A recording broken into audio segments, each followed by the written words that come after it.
Good afternoon, everybody. Hope you're hungry for this week's WilmingtonBiz Talk. We are going to be talking food today with our guests. Specifically, we're going to be talking about the latest on the local restaurant scene and also how the industry has been weathering the ups and downs of all the changes during the pandemic. Joining us today is going to be Terry Espy, who's president of Momentum Companies, and Chef Daniel Hlusak, who is the corporate chef for Floriana.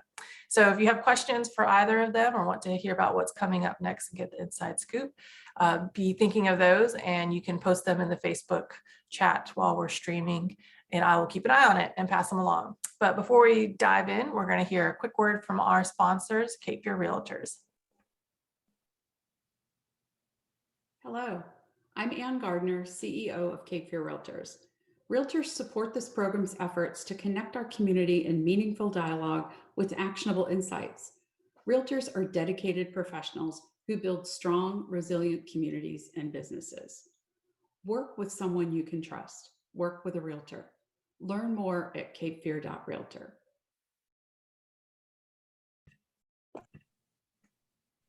So today we're talking food and the Port City's restaurant industry and scene, maybe hearing a little bit about what might be coming up next. But wanted to take this opportunity to talk to those who work in the restaurant industry, because as we're coming up on the 2-year mark for when COVID-19 first entered our area, this is definitely one of the industries that has felt the ups and downs and the highs and lows of all that disruption and change. So wanted to talk a little bit about what they've gone through, what they've seen, and also some of the lasting trends that are sticking around as well. But also on the lighter side, what is new on the menus and what's coming up next for maybe the new restaurant additions.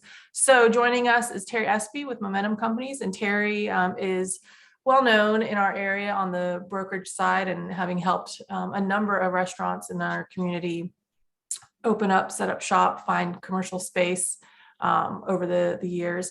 And Chef Daniel Hlusak, he is in DC right now, which is where the original Floriana's location was. But they actually opened during the pandemic, which I do not believe was on the agenda, opening April 2020 after extensive renovation of the building at 2 Market Street, which used to be Roy's Riverboat Landing. So they also have seen from the beginning to now 2 years, the change in dining habits. So just to kick us off, Terry, can you just tell us a little bit about what kind of activity have you been seeing lately on the local restaurant scene? Well, we had an unusual response in Wilmington during COVID. Numerous restaurateurs contacted us wanting to open in Wilmington.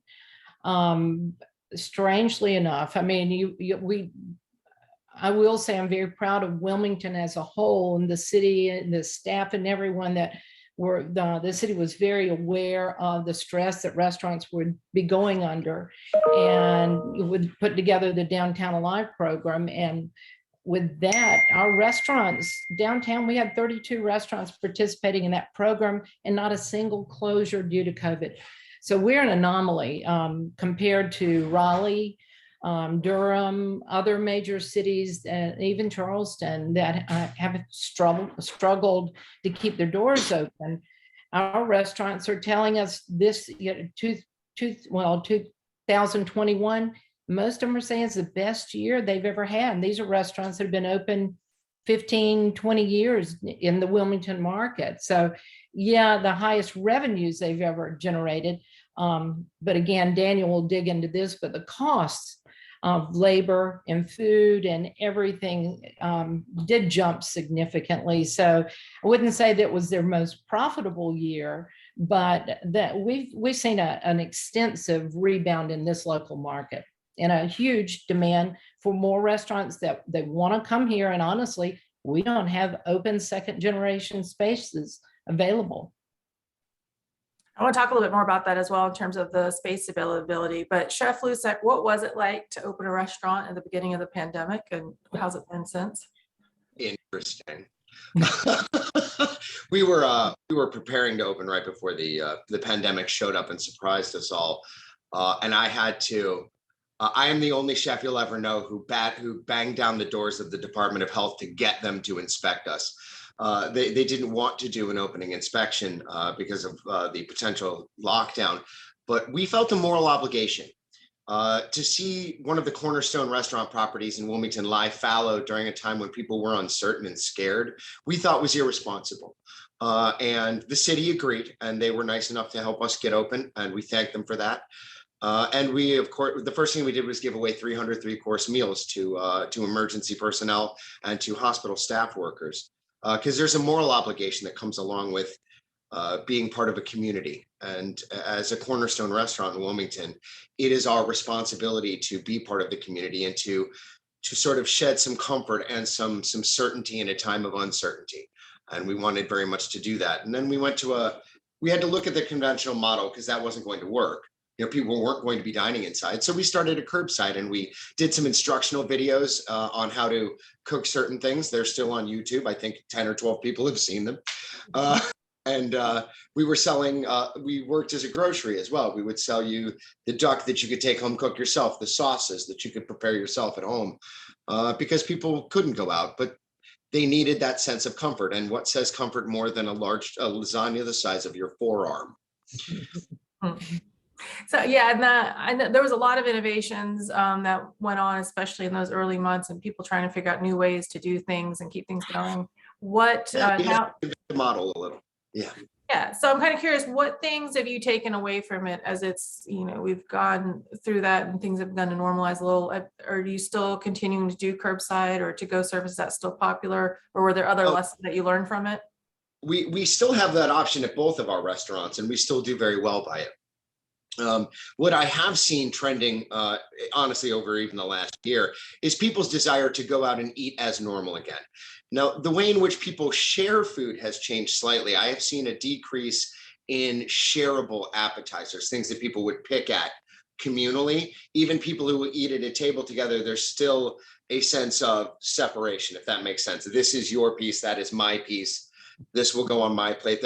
It's not the same as, when we all used to go out for tapas and you put 10 plates in the middle of it. Hey, hand me one of those pieces of that. And they'd hand it to you. And people are sharing a little bit differently now. But I think it's coming back. The decrease in shareables is not as notable. But it has sort of changed the way in which we move about the world. There's a slight stiffness to dining now that wasn't necessarily there before. And I think it's just as people reacclimate to being socialized and to being in large groups and to hearing clamor around. Do you notice a difference between being in the DC market and here in Wilmington in terms of diner habits? Well, they're two very different worlds. We are in DuPont Circle, which is it is a simultaneously buttoned up and incredibly lugubrious neighborhood. But in terms of general dining trends, no, there's a lot of parallel. We didn't see as much of a fluctuation in our numbers here as we thought, because we're a neighborhood institution. We've been in the same place since the 80s. But it's sort of apples and oranges, because Wilmington is a very different market from DC in general. And it's a larger restaurant down there. It doesn't have 40 years in the neighborhood down there. It's just a very apples to oranges comparison. But people are still dining in power, and they still love going out and having a good time. And we're selling wine hand over fist. So. And Terry, so just a minute ago, you were talking about the demand for space. When you said second generation space, what does that mean? Does that mean not as many restaurants closing as maybe the market expected? Absolutely. The second generation, when a chef calls and asks for that, they want a hood, a walk-in freezer, and a grease trap. And yeah, they want to know it's already been a restaurant, so they don't have to invest all that additional money into the kitchen. And that's always been a standard. Historically, you would hear restaurant failures were about 50% normally. Our failure rate here is probably less than 5%. I mean, it's insane how steady and strong the restaurant industry is in this market. Doesn't mean it's easy, but we're very strong. When people call, and I mean, they're calling daily from not just Raleigh, Charlotte, it's New York, Boston. We had a chef fly in from Amsterdam to look at opening a restaurant here in Wilmington. So some of that press that we got during COVID, that Wilmington was the #1 place to move to in the nation. This was data that was put together by United Van Lines and the moving companies. So that generated an immense interest in our market. And we don't do just restaurant, but I've always, I was raised in restaurants. I understand the importance of really good, diverse food scenes in a market. And the other thing that anybody that knows me knows that I love independent business. And we're at the point now that if a restaurateur calls and wants to open here, we've got to say, you're going to have to take the cold, dark space and build it out, which is a little scary for, say, a chef, because they're good at what they do. Developing a commercial space and working with architects and building out and running pro formas and budgets, it's a little bit out of the wheelhouse. So I'd say only maybe 5% of the restaurants that are calling would consider a cold, dark shell fit up. And that is really what we've got available right now. That's interesting. So can you share, like, what are some of the restaurant properties you've worked with recently to open, or any maybe that are coming on the pipeline that you're able to talk about? Well, the most recent one that opened, and this was a painful one, fit up during, COVID, the Ruth Chris that opened downtown, and that was about a $4 million fit up. So it's an outstanding property. And what we also worked with on the owner there, most people don't realize that this location and several others are owned by an individual, not corporate. And I love his story. Steve DeCastro came from Cuba, ended up working in Ruth's restaurant in New Orleans, and dishwasher, worked his way up, and he now owns 9 Ruth Chris. So I love the diversity story there, but very proud of those. If the viewers haven't been to see this new space, it's outstanding. That one, same thing, we put the Little Business Sauced down on the river. That's more of a private bar, but a wonderful couple from Raleigh, and he is almost like a restaurant rescue guy, and she's a restaurant marketing guru. So we're blessed to have them in Wilmington. We do have a little announcement. The Castle Street Kitchen is going to be opening on the 17th, St. Patty's Day, and that's a long-awaited restaurant for the Castle Street district, primarily because that area needed a community restaurant, a place to go, grab lunch, dinner, watch a game, meet up with your friends. And we snuck the owner away from an iconic restaurant in Raleigh called the Village Draft House in the Cameron Village area. She's still a partner there, but this is her own baby. So there's a few more. We've got an interesting Irish chef coming in, and colorful. I've got to say, I'm very blessed working with Daniel and Jamie on Floriana. I don't tend to work with boring people. I mean, these guys are colorful. So, and while we're getting Chef Hlusak, who is simultaneously, I think, taking deliveries right now as the life. Yeah, I apologize for that. There's no rest for the weary. We get it. That's the Zoom life. But hey, I'm curious. It sounds like the dining demand, the restaurant demand is there. Diners, from what I'm hearing from you, seem comfortable, and that's there. So if the diners demand, you're comfortable with that. Can you, Chef Hlusak, fill us in though on what are your challenges now? Are you seeing the same supply chain issues that a lot of other industries are seeing? Has the labor availability gotten better? What's your biggest headaches right now? The single biggest is supply chain and product cost. As Terry said, we actually beat our year 1 projections. We were very surprised by that. We beat our year 1 projections markedly. That being said, the difference between intake and profitability is drastic. The average price of food is up 157%. I'm not misspelling or misspeaking. It cost me 157% more to feed people than it did 2 years ago. An 8-pound tub of scallops used to be $168. It was up to $355 during the middle of the pandemic. And we are allowed to raise our prices $1 here and there without people shrieking. But you're talking about raising your prices and 0.5% across the board to compensate for massive and sweeping increases, up to 100 to 200% increase on certain products. And those being the malleables, the butters, your dairy products, beef, which you cannot have a restaurant in downtown area without beef on your menu. That's just not an option. I mean, it's the basis of our lasagna that we sell tons of. That is the biggest thing. The labor market has become difficult, but I think that's being felt by everybody. And we up here in DC, we've had the fight for 15 going on for a $15 minimum wage for tipped employees as well for a long time. That's going to pass, and that is something that we all knew was coming. It's mostly the supply chain, and I have 5 different fishmongers to make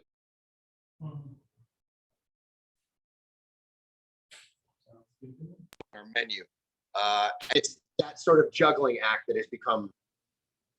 I'm more of an air traffic controller than a cook at this point, if I'm perfectly honest, with 2 restaurants, supply chain issues, staffing issues. I'm currently, as you saw, there's a young man trying to pick up our linens who can't seem to figure out where they are. So I'm going to have to do that momentarily. But it is more air traffic controlling than anything these days, because the interest is there. People are dining out. People are still interested in having a good experience, and the experience that we can create for them. It just costs us twice as much to provide it now. Are you seeing the impacts of the gas price increases yet hitting you, or is that something that's coming soon, you think? It hasn't affected us too drastically, other than it makes it more complicated for our employees to get to and from work. But gas taxes have always been scaled into our deliveries anyway. So that is something that is sort of mitigated by the middleman or the keeper of the goods. That's not something that rolls into us too terribly. Okay, interesting. And then Terry, maybe this is a good question to pass over to you. So Amy Grant had just posted an interesting kind of side part of what you don't normally think of culinary world. But Amy Grant, owner of Art and Bloom Gallery downtown, of course, is asking, well, I'll just read the full thing, but she says, thanks you both for always thinking about our community and culinary arts. Could you share how you've reached out to combine the culinary and visual arts to make Wilmington more of an arts destination? Do you see overlap there? Okay, Amy, that was a good leading question. Oh, so you must know what she's talking about. What she's referring to. Actually, Floriana is part of this, but Jerry, well, one of the wonderful artists that Amy has at Art and Bloom, just came up with this wonderful concept, and it was about painting live scenes in some of our iconic restaurants in this area. Floriana was had how many pieces did Jerry do with your restaurant, Daniel? I believe she did 3 in total, and she's an absolute treat, by the by, if I can just throw that in. She's wonderful and incredibly talented. Yeah. So that's a recent endeavor, and the show, this will be going on for quite a while. She just started doing some at Tarantelli. She's done Whitefront. It's not all the white tablecloth restaurant. She is representing the average restaurant down all the way to the upscale, and what makes Wilmington special. Now, Amy is also referring back to I would say about 3 years ago.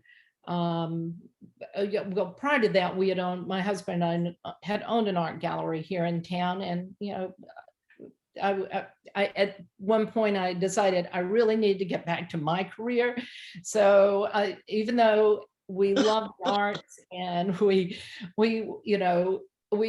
just couldn't do it full time. So what we did is we brokered restaurants, several of the restaurants, give you an example, Pinpoint and Platypus and Noam. We agreed to host openings for featured artists there, because to us, fine dining and fine art are of the same caliber. They're just they're equally important. And soon after, we teamed up with Amy to get involved with it and market it. And has always been highly, wonderfully received, because we'd have an artist opening. The artist would generate and bring in people into a new restaurant that had never been there. So it's not the old school where you'll see some restaurants that convince an artist to hang their art up there free to make their place look good. That was always a little insulting to the artist. This was respecting the art and asking that the service staff become knowledgeable and who the artist is, their medium, and participate in the sale. So we had a pretty good, nice run on that. And Amy has established a wonderful reputation in continuing to push food and visual art at the same time. Interesting combo. Well, I know you guys are both very busy. I'm officially hungry now, so I'm going to let you guys go, and we're going to head out to lunch. But Chef Hlusak, thank you very much for joining us today from DC and giving us your perspective. And Terry, thanks for sharing your development perspective as well, and some little tidbits there of what's coming up next to open. Thank all of you for watching today. If you want to catch up on previous topics of Wilmington Biz Talk, or even our Power Breakfast from last week is now on our podcast as well. You can find that on your favorite podcast streaming platform. You can also find our previous discussions at WilmingtonBizTalk.com.